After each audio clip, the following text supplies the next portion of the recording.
नमस्कार, वंदे मातरम। मैं AR चौधरी।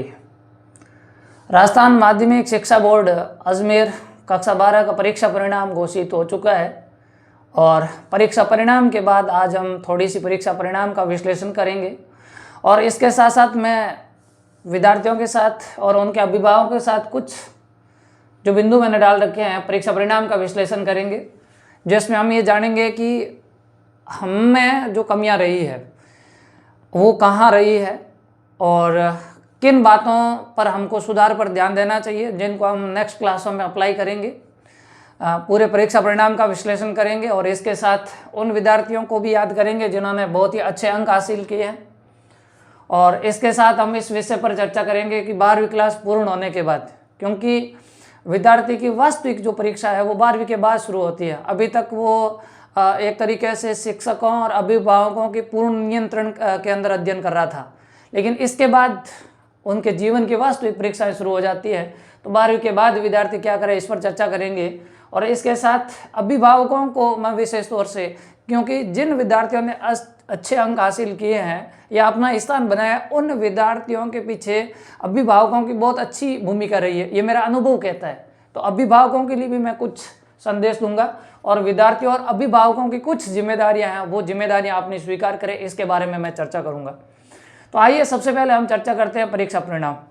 मैं कला वर्ग का छात्र रहा हूं और पॉलिटिकल साइंस का विद्यार्थी हूं।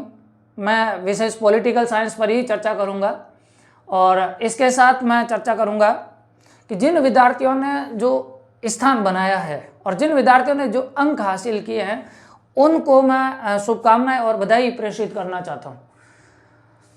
हमारे विद्यालय की छात्रा मोनिका चौधरी तेजाराम जी, जिसने 97.40 अंक प्राप्त किए और 97.40 अंक प्राप्त करने के साथ ब्लॉक स्तर पर टॉपर किया है। ये दोरिमना ब्लॉक की, जहां से मैं बिलोंग करता हूं, दोरिमना बाड़मेर जिले का एक ब्लॉक है और वहां दोरिमना ब्लॉक की जो टॉपर विद्यार्थी रही है कला वर्ग की, मोनिका चौधरी, डॉक्टर ऑफ तेजाराम जी चौधरी। ये शुरुआत से ही पढ़ने में बहुत टैलेंट विद्यार्थी है और प्रारंभिक कक्षाओं से जुलाई 2015 से मैं शिक्षण कार्य से विद्यार्थियों को पढ़ाने से जुड़ा हूं और तब से लगा करके आज दिन तक ये कंटिन्यू मेरी छात्रा रही है।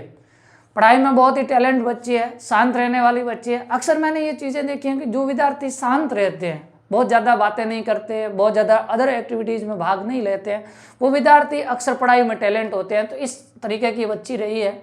पॉलिटिकल साइंस में इसने 99 अंक हासिल किए और कला वर्ग के अंदर बाड़मेर जिले के अंदर इस छात्रा ने सेकंड स्थान प्राप्त किया है, सेकंड टॉपर रही है।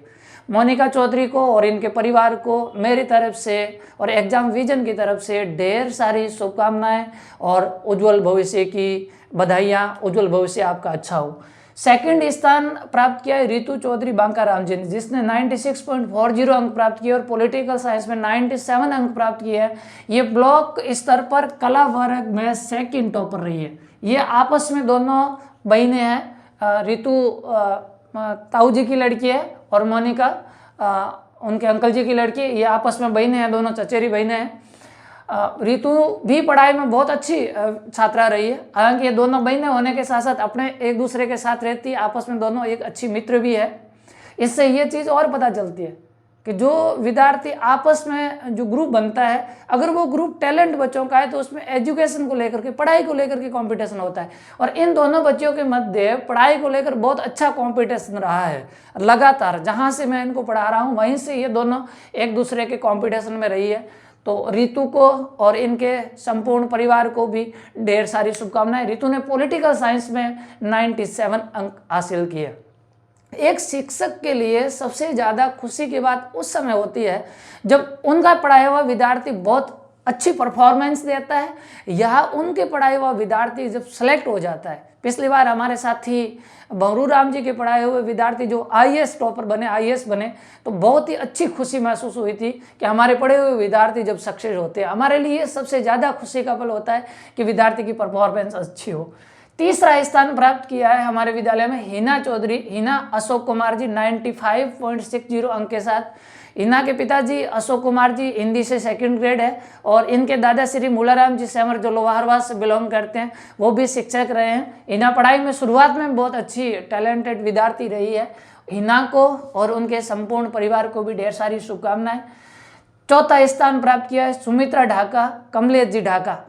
सुमित्रा एक शांति प्रिय विद्यार्थी है, पढ़ाई में बहुत ही अच्छी है, पूर्णिया से बिलोंग करती है।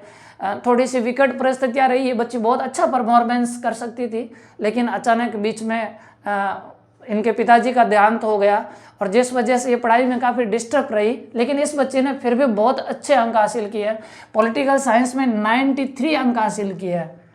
तो सुमित्रा को और सुमित्रा के परिवार को भी ढेर सारी बधाइयाँ, उज्जवल भविष्य की शुभकामनाएं।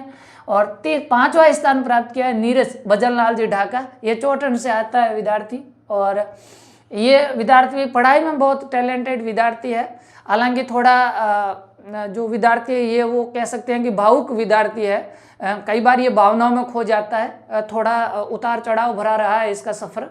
मैं नीरज के संबंध में ये कहना चाहूँगा, अगर उनके अभिभावक ये सुनते हैं तो बच्चे को आप थोड़ा सपोर्ट करिए। ये बच्चा बहुत ही अच्छा टैलेंटेड बच्चा है और आने वाले समय में यह आपका नाम रोशन करेगा, बहुत अच्छा परीक्षा परिणाम देगा। नीरज को मैं उज्जवल भविष्य की शुभकामनाएं देता हूँ। 97 अंक पॉलिटिकल साइंस में नीरज ने हासिल किया। गोगाराम शर्मा दोरीनाथ से बिलोंग करते हैं, इनके पिताजी है पुखराज जी शर्मा, मिलने वाले आदमी रहे हैं। 92% गोगाराम ने हासिल किए और पॉलिटिकल साइंस में 95 अंक हासिल किए हैं। सुमन पूर्णमाराम जी विश्नोई, सुमन पढ़ाई में बहुत अच्छी विद्यार्थी है, ये हॉस्टलर विद्यार्थी रही है। ये SBM जो साइंस का हॉस्टल है उस हॉस्टल के अंदर रही है विद्यार्थी, और इसने 91.80% अंक हासिल किए, पॉलिटिकल साइंस में 95 अंक। ममता धर्माराम जी जिसने 91.60% हासिल किए और पॉलिटिकल साइंस में 99 अंक हासिल किया। झुंझाराम दमाराम जी बहुत अच्छा विद्यार्थी को सपोर्ट करते हैं झुंझाराम जी को, और जो विद्यार्थियों को उनके पेरेंट्स आपके प्रत्यक्ष और अप्रत्यक्ष रूप से मिलते हैं उनको मैं बहुत बहुत धन्यवाद देना चाहूँगा, क्योंकि एक शिक्षक की एक विद्यार्थी पर नज़र, उस पर फोकस उस समय रहता है जब उसके पेरेंट्स आकर के हमें व्यक्तिगत जिम्मेदारी देते हैं। जब वो व्यक्तिगत जिम्मेदारी देते हैं तो विद्यार्थी के प्रति हमारा व्यक्तिगत ध्यान फोकस होता है। इस तरीके का विद्यार्थी रहा झुंझाराम। मैं झुंझाराम के बारे में ये भी कहना चाहूँगा कि वो CUT के अंदर 100% सेलेक्ट होगा। ये मैं आपको पहले से ही दावा करता हूँ कि CUT के अंदर ये अच्छी यूनिवर्सिटी के अंदर जाएगा झुंझाराम। झुंझाराम ने पॉलिटिकल साइंस में 99 अंक हासिल किए हैं और जो एग्रीगेट परसेंटेज बनाए वो 91.20% बनाए, बहुत अच्छी परफॉर्मेंस रही।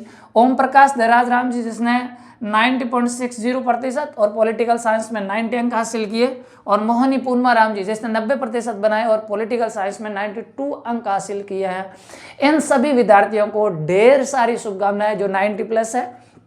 इसके साथ साथ इन विद्यार्थियों की जो परफॉर्मेंस देखी जाए पॉलिटिकल साइंस के अंदर, 2015 से मैं रेगुलर एक संस्थान से जुड़ा हूं और इसी संस्थान के अंदर पॉलिटिकल साइंस को मैं पढ़ाता हूं। जब मैंने 2015 के अंदर ज्वाइन किया था उस समय 12th आर्ट्स का टॉपर स्टूडेंट 78% हुरमा नाम की एक लड़की थी, और उसके बाद 2015 से लगा करके 2025 तक पिछले 10 साल के सफर के अंदर कला वर्ग के अंदर विद्यार्थियों ने उत्तरोत्तर प्रगति की है। एक बार भी ऐसा नहीं हुआ है कि उनके प्रतिशत में कभी गिरावट हुआ है। इस बार जो टॉपर है 97.40, पिछली बार 96 था, यानी प्रत्येक बार उत्तरोत्तर ये जो स्ट्रीम है वो अपनी प्रगति को आगे लेकर के बढ़ रही है। मैं इन सभी विद्यार्थियों को और उनके पेरेंट्स को, अभिभावकों को धन्यवाद देना चाहता हूं कि आप हम पर इतना भरोसा कर रहे हैं, तो हम निश्चित तौर से आपके भरोसे पर खरा उतरेंगे।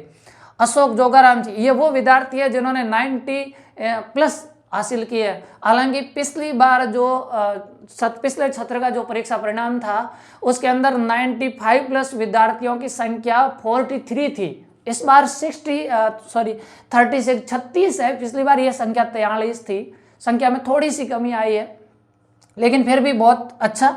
अशोक जोगाराम जी ने 91, भावना आसूराम जी प्रजापत जो पूर्णिया से आती है 91, 90, चेतन राम जियाराम 95, गोविंद रामजीवन जी खुद एक पैसे से राजनीति विज्ञान के व्याख्याता है, मिलने वाले आदमी हैं और 98% अंक हासिल किए गोविंद को बधाई। जुगल किशोर 97, कैलाश बाबूलाल जी 96, कृष्णा जसाराम जी 93, कृष्णा दम्माराम जी डूडी लोअरवा से आती है बच्ची 97, लादूराम सवाईराम जी 92, मांगीलाल डालूराम जी 93, मनीषा जगदीश जी 94, मनोज हीराराम जी सुतार 93, मोहनी पीराराम जी 91, मूली रायंगाराम जी 96, नरेश ठाकराराम जी 95। नरेश बहुत ही पढ़ने में अच्छा विद्यार्थी है, शांतिप्रिय विद्यार्थी है। नरेश और जुंजाराम के में CUET UG एग्जाम के अंदर जो अभी चल रहे हैं, उन एग्जाम के अंदर मैं एग्जाम होने से पूर्व ये वादा करता हूँ, ये आपको बताता घोषणा करता हूँ कि विद्यार्थी 100% सेलेक्ट होंगे। हालांकि इसलिए पिछले एग्जाम के अंदर जब CUT का एग्जाम हुआ था, उसके अंदर भी हमने 11 विद्यार्थी थे वो CUT में सेलेक्ट हुए थे, हमारे बेस से, ऑफलाइन बेस से सेलेक्ट हुए थे। और इस बार भी मैं उम्मीद करता हूं, इन 2 विद्यार्थियों की तो मैं गारंटी लेता हूं और परीक्षा परिणाम आने पर आपको बताऊंगा। नरेश ठाकराराम 95, मोहनी पीराराम जी 91, नरसिंगाराम जालाराम जी 91, प्रवीण आईदान राम जी 96। आईदान राम जी बहुत अच्छा सपोर्ट करते हैं प्रवीण को, और मैं ये आईदान राम जी को कहना चाहूँगा कि आप इसी तरीके से बच्चों को सपोर्ट करते रहें, ये निश्चित तौर से सफल होगा। राजेश बाबूलाल जी 97, रमेश पूनमाराम जी 96, संतोष पुरकाराम जी 93। संतोष का भाई मालाराम पहले हमसे पढ़ के गया है और संतोष में पढ़ाई में बहुत अच्छी है। सुशीला गोरखाराम जी 97, पढ़ाई में बहुत ही टैलेंट बच्ची है।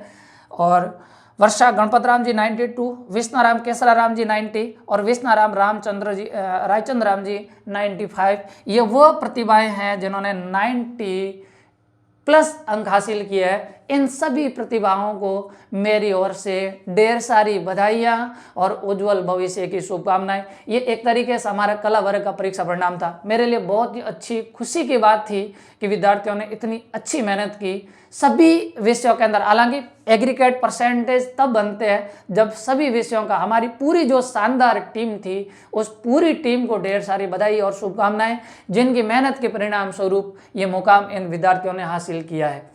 तो ये था सत्र 2024 और 25 और 25 का परीक्षा परिणाम।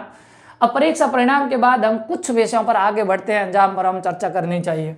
कक्षा 12वीं के बाद क्या करें। हालांकि ये जो विद्यार्थी थे मेरे ऑफलाइन बेस के जितने भी विद्यार्थी थे, उन विद्यार्थियों को हमने पहले से एक टारगेट दे रखा है और वो विद्यार्थी उसी टारगेट को लेकर के आगे बढ़ रहे हैं। विद्यार्थी टारगेट के समय ये ध्यान रखें उनके घर परिवार स्थिति और उसके सिवाय उसकी एजुकेशन स्थिति को देखने के बाद ही वो तय करें क्या करना चाहिए और क्या नहीं करना चाहिए। ये जो विद्यार्थी थे उनको अपना टारगेट दे चुके हैं। कुछ विद्यार्थी BSTC में लगे हैं, कुछ PTT में लगे हैं, कुछ CUT ET में लगे हैं और कुछ विद्यार्थी है वो IT EP को सेलेक्ट करके आगे बढ़ चुके हैं। तो इन विद्यार्थियों को शुभकामनाएं। जो BSTC का एग्जाम दे रहे हैं, 1 जून को आपकी परीक्षा है, तो आप धैर्य के साथ 1 जून की परीक्षा दें, आत्मविश्वास के साथ परीक्षा दें, आपका सिलेक्शन होगा गारंटी के साथ। और अगर इन सिलेक्शन नहीं होता है 12वीं के बाद, अगर CUT PTT और आपका BSTC के अंदर नहीं होता है, तो आप एक बार वापस पुनः हमसे संपर्क करें, हमसे मिले। मैं इन विद्यार्थियों के लिए, हमारे दरवाजे 24 घंटे खुले हैं। हम आपके बड़े भाई के रूप में हमेशा आपके साथ खड़े रहेंगे। तो 12वीं के बाद अगर कॉलेज का चयन करना है तो हमारे पास कॉलेज भी है, कॉलेज के एडमिशन के लिए भी आप हमसे संपर्क कर सकते हैं। अभिभावकों की जिम्मेदारी की बात करता हूँ। सबसे ज़्यादा अगर आपने किसी भी संस्था में एडमिशन दिला दिया और अभिभावक सक्रिय नहीं है और अभिभावक ध्यान नहीं रखता है कि हमारा बच्चा क्या कर रहा है, आपके फीस भर देने मात्र से सिलेक्शन नहीं होगा। मैं इनमें से अधिकांश वो विद्यार्थी है जिनके अभिभावक मिलते रहे हैं, वो प्रत्यक्ष रूप से मिलते रहे हैं और प्रत्यक्ष नहीं मिल पाए हैं तो फोन पर भी विद्यार्थी के समय समय पर फीडबैक प्राप्त करते रहे। मैं अभिभावकों को एक जिम्मेदारी देना चाहता हूँ। आपकी असली संपत्ति, असली पूंजी है वो आपकी ये है, और अगर आपने इस पूंजी का ध्यान नहीं रखा तो आप खो दोगे, आप खो देंगे। इसलिए मैं आपसे विशेष तौर से अनुरोध करता हूं कि आप अपनी एक जिम्मेदारी रखें, विद्यार्थी पर नजर रखें, उससे मिलते रहें, उससे दोस्ताना व्यवहार करें और स्कूल में आकर के शिक्षकों से भी मिले और उसकी परफॉर्मेंस को देखते रहें। उसके बाद आते हैं संदेश विद्यार्थियों और अभिभावकों के लिए। आपके जीवन की जो परीक्षा है वो अब शुरू हुई है। अब तक आप हमारे नियंत्रण में थे, हम आपको पूरा कोर्स करवाते थे, कॉपी जांचते थे, होमवर्क चेक करते थे, नियमित रूप से क्लास लगाते थे, और अगर आप विद्यालय नहीं पहुंच पाते थे तो आपके घर कॉल करके हम सूचना देते थे। लेकिन अब इसके बाद नहीं होगा। अब आपको सेल्फ पढ़ना है, स्वयं पढ़ना है। तो विद्यार्थी अपनी स्वयं जिम्मेदारी को स्वीकार करे और स्वयं जिम्मेदारी को स्वीकार करते हुए आपको सेल्फ पढ़ना है, अपने आप पढ़ना है। अपने आप पर अपने परिवार की पूरी जिम्मेदारी है। आपसे बहुत सारे लोगों की उम्मीदें जुड़ी हुई है, इसलिए आप एक अच्छे रास्ते का चयन करें और खुद अपनी पढ़ाई पर अच्छी तरीके से ध्यान दें। अभिभावकों के लिए संदेश ये है कि आप के बच्चे के लिए सबसे ज़्यादा टर्निंग पॉइंट अब है 12वीं के बाद।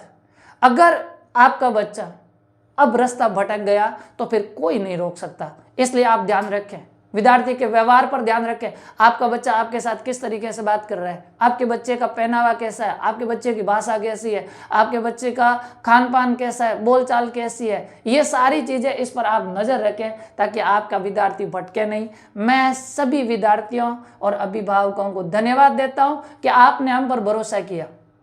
आपने जो हम पर भरोसा किया है उस भरोसे पर हमेशा हम खरे उतरने की कोशिश करेंगे। आप सभी का धन्यवाद, आभार।